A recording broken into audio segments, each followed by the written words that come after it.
Today I'm going to make some Jeera potatoes, and what they do, they take the seeds, grind it up, and you get a nice powder out of it. Jeera potatoes is an Asian dish, India, Pakistan, Bangladesh, that sort of way.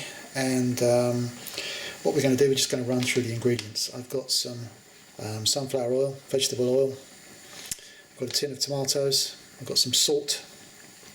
Now here on the plate I've got some cumin, teaspoon of cumin, teaspoon of ground ginger, teaspoon of turmeric, teaspoon of coriander, 1 teaspoon of garlic, and a large white onion, which we're going to fry.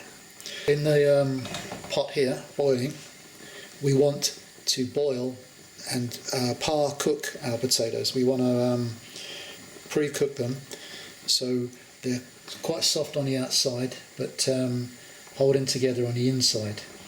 Because what we're going to do, we're going to take our potatoes, we're going to drain them off, and then we're going to fry our vegetables, our spices together, add in our tomatoes, add in 2 chopped green chilies, and then we're going to simmer that for about 10-15 minutes, and we add in our potatoes on the top of that, and we're going to make a potato dish. So our potatoes, we want to parboil the potatoes, which means cook them part way through. We do not want them too soft so they fall apart and break up. Now I've had these bubbling away for about 10 minutes now, 10-15 minutes. You should be able to stick a knife in, feel a bit of resistance, but the outside of the potato should still remain soft. So what I'm going to do now, I'm going to drain this and let them cool down, and then we'll start cooking the rest of the dish. So in a fairly open, flat-bottomed wok style frying pan that I have, I'm frying my white onion in a couple of tablespoons of oil. Now I'm using this saucepan because I'm trying to replicate a pan that the Indians and the Pakistanis use called a karai. It's a cast iron open style cooking pot that they use when they make their curries, and it's also large enough to actually contain the 2 pound of potatoes I've actually chopped up. Now the onions are slightly turning and they're slightly softening, so what I'm going to do, I'm going to add in my spices now. I'm going to add in ginger, the turmeric, coriander, and we're going to just fry them lightly, frying off the spices doesn't leave that powdery sort of taste in your mouth when you eat them. Actually toast the spices, releases the flavour and the oils contained in the spices, and also coats the onions to make the onions more flavoursome than they are. I'm going to add in the garlic paste now. I didn't want to add it too early because I didn't want it to burn.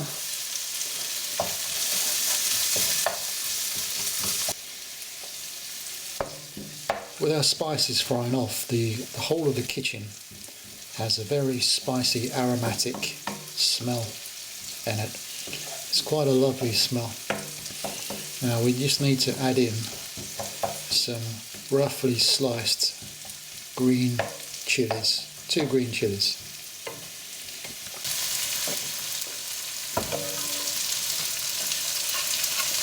So that's the green chilies in. Give that a stir. Let the chilies infuse with the onions and the spices. Now these are green chilies with the seeds left in, so it's going to be fairly spicy. If you want to remove the seeds, that will take some of the heat away. I prefer mine with the seeds in. Now next in, we're going to add the tomatoes.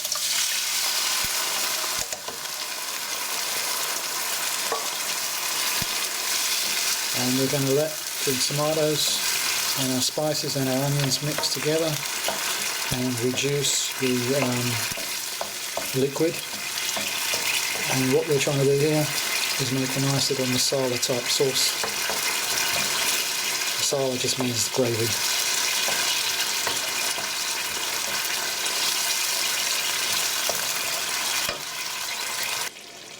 Now we're going to let this simmer, but first we want to just have a little taste of it.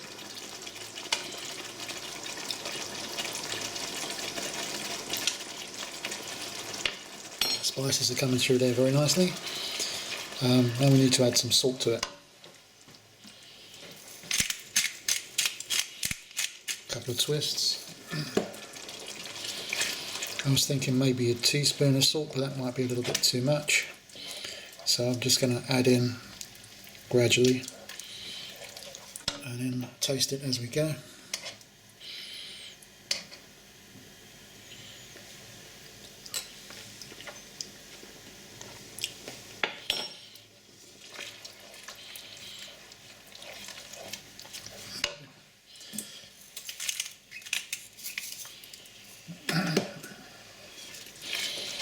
Now I'm going to let this simmer for 6 or 7 minutes. We're going to reduce the tomatoes, evaporate some of the sauce, the water from the sauce, then we'll add in our potatoes. Now our sauce has actually been simmering away for the last 10-15 minutes, and it's already turned thicker. So what I'm going to do now, I'm going to add in the potatoes.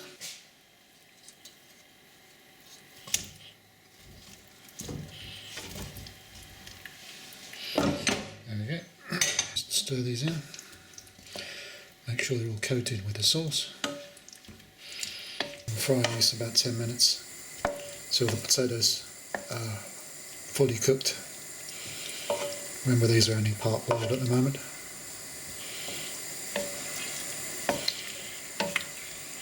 Then we'll garnish these with some coriander and another finely chopped chilli. So I've got a nice bunch of coriander here. I've got the stalks on it as well. Stalks all add flavour. And what I'm going to do, I'm just going to roughly chop coriander.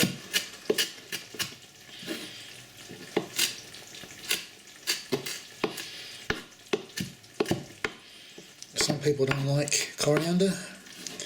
They say it tastes a little bit soapy. I can understand their vexes, but coriander makes a lovely garnish for this Jeera potato, and I'm going to sprinkle this on the top of it. So here's our lovely Jeera potatoes. The sauce is thickened and evaporated nicely. They're just a nice firm potato now. They've not broken down any, or not too much anyway, because we parboiled them. They're cooked, don't get me wrong. All we need to do now is just sprinkle some coriander on the top and some very finely sliced green chilli. That'll give a bit of spice to anyone that isn't aware of what they're biting into. Sometimes that's quite funny to watch in my evil twisted ways. So let's give that a toss. Coriander smells lovely on the potatoes, gives them a nice vibrant colour.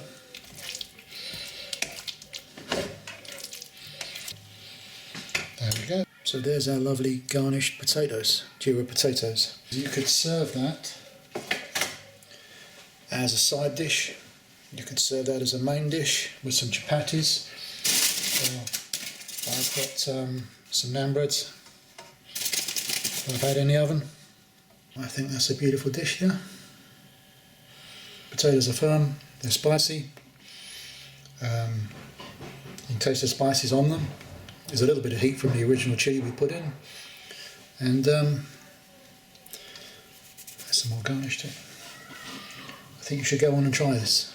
It's a lovely, lovely side dish or a lovely main dish for a vegetarian.